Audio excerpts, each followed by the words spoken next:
Sa mga kapatid, nandito tayo muli sa ating Morning Revival Preview at ang schedule nito ay Week 2, Day 2. So, umpisahan na natin. Colossians 3:4. When Christ our life is manifested, then you also will be manifested with Him in glory. So, naintindihan niyo ba itong verse na ito? Medyo malalim ito. Hindi ito katulad ng inaakala natin. Dito sinasabi ang salitang when Christ is manifested. Sa madalas, pag binabanggit yung mga salitang ito, ang iniisip natin ay ang pagbabalik ng Panginoon. Parang tama naman na sinasabi, kung si Kristo ay magpapakita o sa panahon ng pagpapakita ni Kristo, ibig sabihin, babalik siya, magpapakita siya. So yun yung madalas na konsepto natin. Pero hindi ganun ang sinasabi dito. Nung binasa ko to. Mas iba. Kaya mapapansin nyo, inumpisahan ito sa salitang when Christ, our life, is manifested. Yun ang sabi niya. Na kung si Kristo na ating buhay ay maihayag. Hindi ba? Iba? So ano bang ibig sabihin na si Kristo ay ating buhay? Kailan ba na naging buhay natin si Kristo? Madalas binabanggit si Kristo. Okay, kilala natin si Kristo, ang isa na nasa sangkalangitan ngayon. Pero dito sinasabi, si Kristo na ating buhay. So paano ba nangyari na si Kristo ay naging buhay natin? Sa mga kapatid, ito ay tumutukoy kay Kristo na nasa loob natin. Kung siya ay hindi nasa loob natin, hindi siya pwedeng maging buhay natin. Si Kristo na nasa labas natin ay hindi natin buhay. Pag sinabi natin si Kristo na ating buhay, ito ay tumutukoy kay Kristo na nasa loob natin. So, kailan ba nangyari na si Kristo ay nasa loob natin? Ito ay nangyari sa pamamagitan ng ating pagkasilang na muli. Yun. At ito ay naganap nung tayo ay nanampalataya sa Panginoon. So, nung nanampalataya sa Panginoon, nanampalataya tayo, tinanggap natin siya. Ang pagsampalataya ay ang pagtanggap kay Kristo. Kapag ang pagsampalataya mo hindi umabot na tinanggap mo si Kristo, ibig sabihin, hindi pagsampalataya yan. Dahil wala ka natanggap eh. Naintindihan mo lang ng kaisipan mo, sumang-ayon ka lang, okay? Bahagi din yan ng pananampalataya. Pero dapat ang pananampalataya ay umabot siya na meron ka natanggap. Yan ay walang iba kundi si Kristo na pumasok sa atin sa pamamagitan ng Espiritong nagbibigay buhay. Binuksan natin ang ating sarili, tinanggap natin siya, pumasok siya sa loob natin, humalo siya sa ating espiritu, dinala niya ang buhay niya tungo sa loob natin. So, yan ang ibig sabihin ng si Kristo na ating buhay. Di ba? At pagkatapos sinabi niya, kung si Kristo na ating buhay ay naihayag, tayo naman ay mahahayag na kasama niya sa kaluwalhatian. So, ibig sabihin mga kapatid, ang paghahayag ni Kristo na binabanggit dito sa verse na ito ay ang kahayagan mula sa loob natin. Na lalabas siya, makikita siya, at sa panahon na yan, papasok tayo sa isang pagbabagong anyo. Na si Kristo na nasa buhay natin, lumabas, nagpakita. At ito ay ang ating kaluwalhatian. Di ba? Lalim. Gusto kong bigyan kayo ng halimbawa o pagsasalarawan. Nung ang Panginoon ay nandito pa sa lupa, nakikita siya bilang tao. Di ba? Nakikita siya. Pero itong taong ito hindi ordinaryo. Ang Diyos ay nasa loob niya. Kaya sinasabi ng Biblia, siya ang tabernakulo ng Diyos. Nang ibig sabihin, ang Diyos ay nananahan sa kanya. nakakoncealed sa Kanya.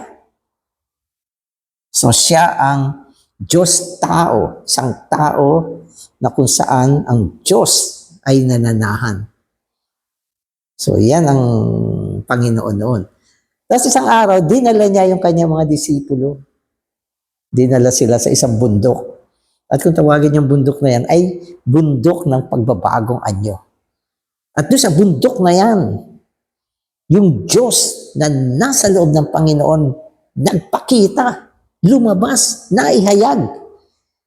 Kaya yung mga disipulo niya, hindi siya matignan. Sobrang liwanag ng Panginoon.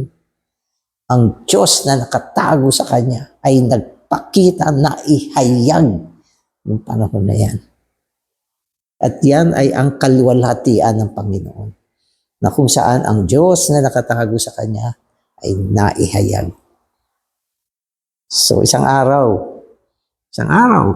itong Kristo na nasa loob natin, lalabas ito, magpapakita at tayo ay papasok sa isang pagbabagong anyo. Sa ngayon, sasabihin mo sa mga kaibigan mo, sa mga tao, meron akong buhay ni Kristo. Alam niyo ba ako may buhay ni Kristo? O, sasabihin ng tao, bakit mo alam? Sabi ng Biblia, Christ is our life. O di may buhay ako ni Kristo. Sasabihin sa'yo ng tao, pakita mo nga. Yun ang problema, hindi mo maipapakita. Pero isang araw, yung buhay ni Kristo, si Kristo mismo na nasa loob natin, ay maihahayag. At sa panahon ng paghahayag, tayo ay mahahayag kasama niya sa kaluwalhatian. Mag-intay lang kayo. At sasabihin ng mga tao na hindi naniniwala sa iyo noon, totoo pala. Iba na ang itsura mo ngayon. Oo. So maghintay lang kayo. 2 Peter 1:4, through which He has granted to us precious and exceedingly great promises, that through this you might become partakers of the divine nature. Gusto ko to, itong sinasabi rito. Tayo ay mga partakers of the divine nature. Mga nakikibahagi sa dibinong kalikasan. Di ba? Ganda. Na ang isang tao na katulad natin ay magkaroon ng karapatang na makibahagi sa dibinong kalikasan ng Diyos. At kailan ba pwede mangyari yan? Alam nyo kasi, ang partakers ay ang mula sa isang bagay na nasa labas mo. Nakikibahagi ka dyan at yan ay nadadala tungo sa loob mo. Yan ang ibig sabihin ng partakers. Na tayo mga believer bilang mga Diyos tao ay nakikibahagi sa dibinong kalikasan ng Diyos at ang dibinong kalikasan ng Diyos ay naidadala tungo sa loob natin. So ngayon sasabihin, Brother Danny, kailan nangyayari yung mga ganyan? So naalala ko ang isang verse sa 1 Corinthians 1:9.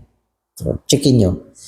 Diyan sa verse na yan, sabi diyan, ang Diyos ay tapat na kung saan tayo ay tinawag na makipagsalamuha sa kanyang anak na si Jesucristo. So ibig sabihin, ang ating posisyon ay mga taong tinawag ng Diyos para makipagsalamuha sa kanyang anak na si Jesucristo. At sa footnotes, yung salamuha dyan ay partakers. Ibig sabihin, ang pakikisalamuha ay ang makibahagi. Pumupunta ka sa Panginoon, nagsasalamuha ka, upang makibahagi ka sa kanyang dibinong kalikasan. Kaya huwag niyo maliitin ang fellowship. Ang buhay natin, mga kapatid, bilang isang mga believer, ay isang buhay ng fellowship na madalas, ito ay sinasagawa natin tuwing umaga. Pumupunta ka sa Panginoon, hindi naman dahil may kailangan ka o may hihingin ka, hindi naman dahil sa gipit na gipit ka. Hindi. tayo ay regular na pumupunta sa Panginoon para makipagsalamuha. No? Oh, Panginoong Jesus. Di ba? Minsan, hindi mo alam ang sasabihin mo. Minsan naman, sinasabi mo lang sa Kanya, Panginoon, mahal kita. Panginoon, salamat, nandito ako sa iyong presensya. Panginoon, salamat. At lagi kang bago. Gusto kitang tamukin. Alam niyo, yung fellowship natin sa Panginoon, ano ang napapala mo dyan? Dibinong kalikasan na naipapamahagi sa atin. At yan ang ating karapatan na makibahagi sa kanyang dibinong kalikasan. Ang taas niyan. Amen. So yung Philippians 2:5, let this mind be in you, which was also in Christ Jesus. O ito pang isang ito, na kung saan sinasabi na ang ating kaisipan ay pwedeng maging kaisipan ni Kristo. Diba? Ang linaw, sabi niya, let this mind be in you. Anong kaisipan ito na pwedeng maging nasa iyo? Sabi rito, which was also in Christ Jesus. So ito ay ang kaisipan na kay Kristo Jesus na pwedeng dalhin sa iyo. So mga kapatid, kailangan maniwala tayo na ang ating kaisipan ay may kakayahan na maging kaisipan ni Kristo. Amen. Kailan nangyayari yan? Kung ikaw ay nakikibahagi sa dibinong kalikasan ni Kristo. Hindi lang kalikasan niya nadadala sa iyo, pati kung ano siya sa kabuuan, kasama ang kanyang kaisipan, nadadala sa atin. Sa mga kapatid, magbabasa na ako. In these days, I am burdened to release the high-level truths in the Word. And I welcome every opportunity to do this. So, salamat sa Panginoon. Meron tayong pagkakataon na dalhin, pag-usapan ang high-level truths. Hindi ito mga ordinaryong katotohanan. Ito ay matataas, mga katotohanan nasa rurok, no? na nakasulat sa Biblia pero hindi nakikita. Salamat sa Panginoon, pinakita sa atin. Amen. One of these high truths is the matter of participating in God's divinity. Okay. Anong truth ito? Ito ay ang katotohanan na tayo ay pwedeng makibahagi sa pagkadibino ng Diyos. Mataas ito. How marvelous that we, fallen human beings, can be one with the Lord. Such a thought is surely very high. Now we need to see something even higher. That as God-men, we have the divine right to participate in God's divinity. Amen. Sabagat tayo ay naging mga Diyos-tao, kaya tayo ay nagkaroon ng karapatan, nagkaroon ng access o kakayahan o daan o pagkakataon na makibahagi sa kanyang dibinong kalikasan. Sabagat tayo ay naging Diyos-tao. Ano bang ibig sabihin ng Diyos-tao? Mga taong may Diyos sa kanilang buhay, sa kanilang espiritu. Ibig sabihin na nanampalataya tayo, ang Diyos ay nadala sa atin, nagkaroon tayo ng buhay ng Diyos, kalikasan ng Diyos, kahayagan ng Diyos. Pero wala tayo sa posisyon ng pagkaulong Diyos. At dahil tayo ay Diyos-tao, meron tayong kakayahan, karapatan na makibahagi sa kanyang dibinong kalikasan. At ito ay isa sa pinakamataas na katotohanan na binabanggit sa atin. So the phrase participate means not only to partake of, but to partake of for enjoyment. It indicates that we possess something and that we enjoy what we possess. We, the God-men, have the divine right to participate not in heaven, but in God's divinity. We all need to realize that we can participate in God's divinity. That is, participate in God. Participate in God. So, ibig sabihin, pag binabanggit natin yung divinity, ito ay ang Diyos mismo. Ang Diyos mismo na siyang nagiging bahagi natin. Okay? At ang ibig sabihin ng participate dito ay makibahagi para tamasahin.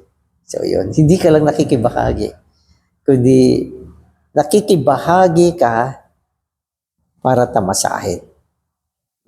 Well, pwede ko sabihin, kung minsan yung mga physically yung mga pagkain na kinakain natin, hindi lang natin kinakain yan. Yan ay bahagi din ng ating pagtatamasa. Hindi ba? Kaya ang tao namimili eh. Gusto niya yung masarap. Gusto niya yung kanyang paborito. Bakit? Kasi hindi lang siya para kumain, kundi para magtamasa. So ang pakikibahagi sa pagkadibino ng ating Diyos ay ang makibahagi para magtamasa. O, ibig sabihin, kapag ikaw ay nakikipagsalamuha sa Panginoon, tinatanggap mo ang kanyang supply, ang kanyang dibinong kalikasan, meron kang saya na nararamdaman. Meron kang saya. Nai-enjoy mo ito. Nararanasan mo ito. Nagbibigay ito ng aliw sa buhay natin. So yan ang ibig sabihin ng participate. Diba? Alam niyo kung minsan, bakit yung buhay ng tao ay walang saya? Oo, may mga tao na walang saya. Kaya walang saya dahil walang nai-enjoy. Pag titignan mo, kumpleto naman siya. Nasa kanya naman lahat. Meron mga ganun, kumpleto naman siya. Pero wala pa rin kasiyahan. So mga kapatid, kapag hindi mo natamo ang Diyos, hindi ka makakasumpong ng tunay na kasiyahan. Subalit kung meron kang participation, meron kang pagpapartake sa dibinong kalikasan, sasabihin ko sa inyo, iba ang buhay mo. Masaya ka, satisfied ka, may kapahingahan ka, kontento ka. No? At yan ay ang pakikibahagi sa dibinong kalikasan. Amen. Amen. So today's reading na ako. We were created not in God's image and according to man's likeness, but in God's image and according to God's likeness. Thus human beings have the image and likeness of God. However, at the time of creation, man did not have God's life. But now, as God-men, those who have been born of God, to be children of God, we have the right to participate in what God is, even to become God in life and in nature and in expression, but not in the Godhead. Amen. So ang yung Diyos kasi, lahat-lahat ng bagay, plinano niya. Plinano niya. Oo. Halimbawa, nung nilikha niya ang tao ay nilikha niya, hindi ayon sa larawan at wangis ng tao. Tao siya, pero hindi siya nilikha ayon sa larawan at wangis ng tao. Kundi siya ay nilikha ayon sa larawan at wangis ng Diyos. So, ganyan ang pagkalikha sa atin. So, sabi ng Biblia, ang tao ay ginawa ng Diyos ayon sa larawan at wangis ng Diyos. Ibig sabihin ito, tayo ay kamukhang-kamukha ng Diyos. Kaya lang, nung nilikha tayo, wala tayong buhay ng Diyos. Tayo ay mga, pwede natin sabihin, mga sisidlan para sa Diyos, pero wala pang laman. Okay, so wala pang laman. Subalit, bagamat wala tayong Diyos sa buhay ng panahon na yan, dumating ang isang araw na tayo ay nagkaroon ng kalikasan ng Diyos. At ito ay sa pamamagitan ng pagkasilang na muli. Kaya ang pagkasilang na muli na binabanggit ng Panginoon sa John 3 ay ang magtamo ng buhay at kalikasan ng Diyos. At yan ay sa pamamagitan ng pananampalataya. Di ba? Sa pamamagitan ng pananampalataya. Kaya sabi ng Panginoon kay Nicodemus, ang isilang na muli ay ang isilang ng Espiritu. Ang linaw niya. Hindi kasi maintindihan ni Nicodemus yan. Ano ibig sabihin ng isilang ng Espiritu? Ang isilang ng Espiritu ay ang matanggap ang Espiritu upang ang Espiritu ay magdala ng bagong pagsilang sa loob mo. At ang salitang pagsilang ay tumutukoy sa pagsibol ng buhay. So, nung nanampalataya tayo sa Panginoon, dinala ng Espiritu yung buhay ng Diyos sa loob natin kasama ang kanyang kalikasan. At tayo ay naging mga Diyos tao. At sa pamamagitan nito, tayo ay nagkaroon ng karapatan na makibahagi sa kalikasan ng Diyos, sa dibinong kalikasan ng Diyos. So, yan yung kwento natin. So, dapat alam nyo yan. Amen. At sa pamamagitan ng ating pakikibahagi sa kung ano ang Diyos, no? Kung ano ang kanyang buhay, okay, tayo ay nagiging Diyos sa buhay at sa kalikasan, hindi sa pagkaulo. So, yun ang naging posisyon natin. Nakibahagi tayo, natanggap natin ang buhay ng Diyos. Ano tayo? Diyos sa buhay at kalikasan, hindi sa pagkaulo. So, may malaking pagkakaiba niyan. Kaya yung iba, alam nyo, pag tayo ay nagsasalita, may mga taong, Diyos kayo? Diyos kayo? Oo. Kasi meron kaming buhay ng Diyos at kalikasan. Pero hindi kami Diyos para sambahin. So, iba yun. First, as the God-man, we have the divine right to participate in God's life. John 3:15 tells us that everyone who believes into the Lord Jesus will have eternal life. Eternal life is the divine life, the life of God. We are human beings, but we can have God's life. Hindi ba ang linaw? Linaw. Alam niyo yung John 3:16 at 3:15, 3:15 at 3:16, na kung saan sinasabi, ang manampalataya ay magkakaroon ng buhay na walang hanggan. At sinabi niya, pag nanampalataya, magkakaroon. Hindi niya sinabing, pag nanampalataya ka, pag namatay ka na, magkakaroon ka na ng buhay na walang hanggan. O pagbalik ng Panginoon. Hindi. Ora mismo, pag nanampalataya ka sa oras na ito, magkakaroon ka ng buhay na walang hanggan. At ang buhay na walang hanggan ay ang Diyos mismo. Kung hindi Diyos ang buhay na walang hanggan, sino ito? Sino sa buong sansinukob ang may buhay na walang hanggan? Diyos lang. Kaya sa pamamagitan ng pagsampalataya, tayo ay nagkaroon ng buhay ng Diyos sa loob natin.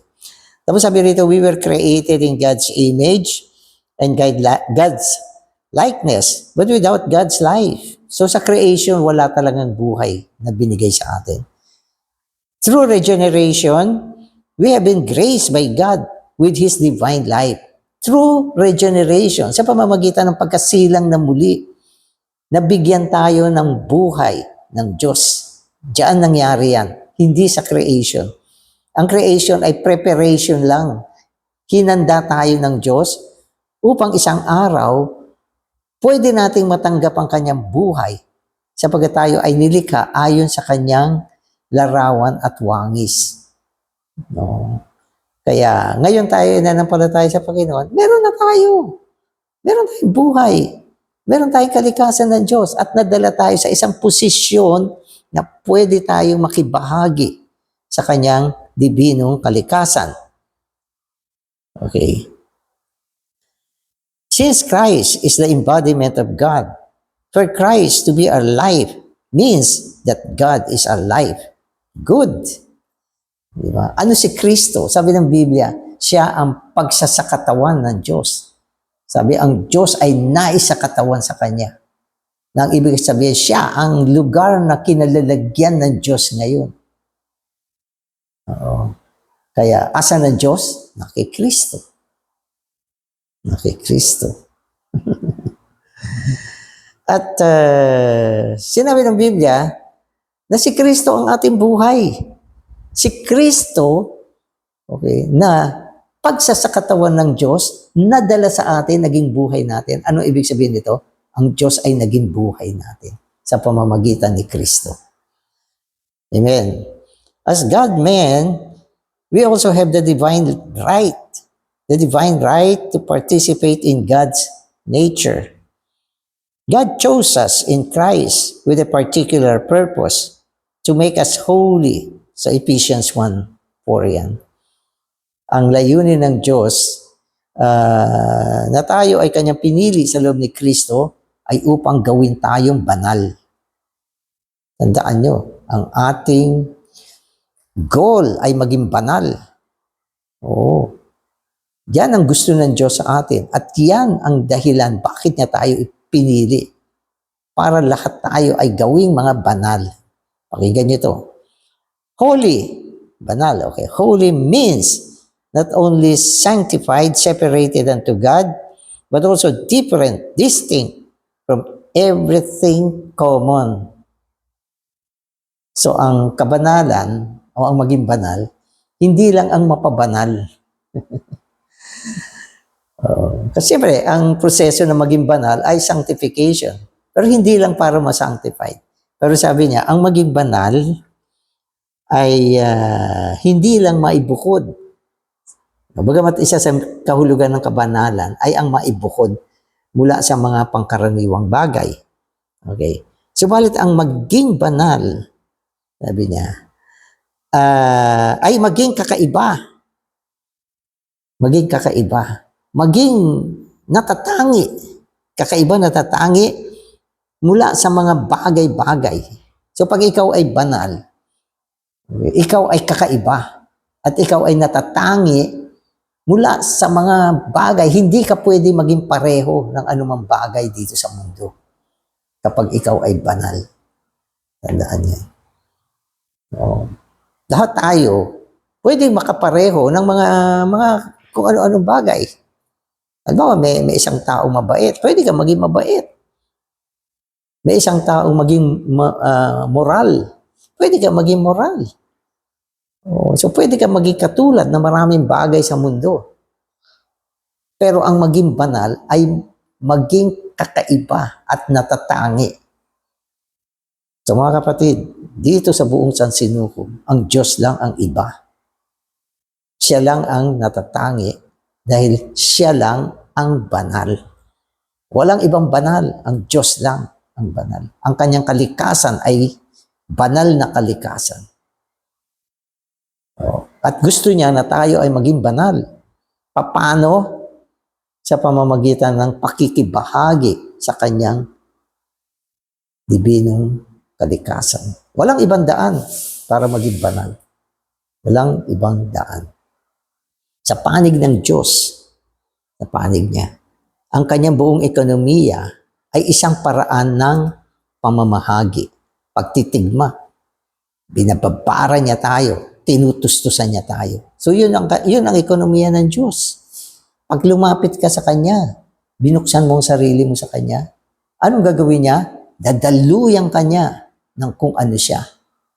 So yan ang kanyang ekonomiya. Isasagawa niya ang kanyang kalikasan tungo sa atin. Sa ating panig naman, ano ang proseso ng kabanalan? Dapat makibahagi ka. Tanggapin mo. Okay. At ito ay sinasummarize ng, sinabi ko kanina, fellowship. Kung hindi ka nagpe-fellowship, walang kabanalan na madadala sa iyo.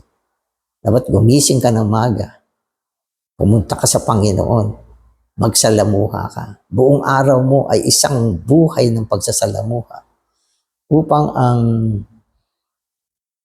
participation natin sa divine nature ay tuloy-tuloy. So yan. Amen. Amen. Only God is different, distinct from all things. Di ba? Hence, He is holy. Holiness is His nature. God intends to make us holy even as He is holy. So, sabi nila nung araw daw may mga Christian, sila ay nagpe-pursue ng holiness, naghahabol sila na maging banal sila. At ang kanilang paniwala, ang maging banal ay sinless perfection. Alam niyo yung sinless perfection? Hindi ka gumagawa ng kasalanan para ka maging banal. So, yun yung paniwala nila. Kaya ang dami nila mga methods na ginagawa upang tuloy-tuloy na i-perfect ang tao, ang kanilang member, na maging mga sinless perfection. So, yun ang paniwala nila sa kabanalan. Kaya may mga pagkain na hindi nila pinapakain. At marami silang ginawang mga methods upang ang tao ay talagang hindi magkasala. Methods ang ginagamit nila. Mga metodista sila. Pero, maski na magtagumpay ka, ang nature ng kasalanan nasa tao pa rin. At isang araw, bibigay din yan. Pero ang paraan ng Panginoon upang tayo ay pabanalin, hindi sa ganyan. Kundi ang makibahagi tayo sa kanyang divine nature. Kaya sinasabi, ang Diyos lang ang banal. Amen. Okay, so gusto kong basahin ito. Sabi niya, ang maging banal ay ang makibahagi sa banal na kalikasan ng Diyos. Tayo ay mga pinili upang maging banal. Ang Diyos, ginagawa tayong banal sa pamamagitan ng pamamahagi ng kanyang sarili, ang kanyang banal na siya na isang banal tungo sa atin upang ang buong katauhan natin ay matigmakan, mababaran ng kanyang banal na kalikasan. Para sa atin na kanyang mga pinili, ang maging banal ay ang makibahagi sa kanyang dibinong kalikasan. So, ang ganda nito. Ito pa, sabi niya, sapagkat tayo ay naging mga Diyos tao sa pamamagitan ng pagkasilang na muli, tayo rin ay may karapatan na makibahagi sa kaisipan ng Diyos. Ito ay sa pamamagitan ng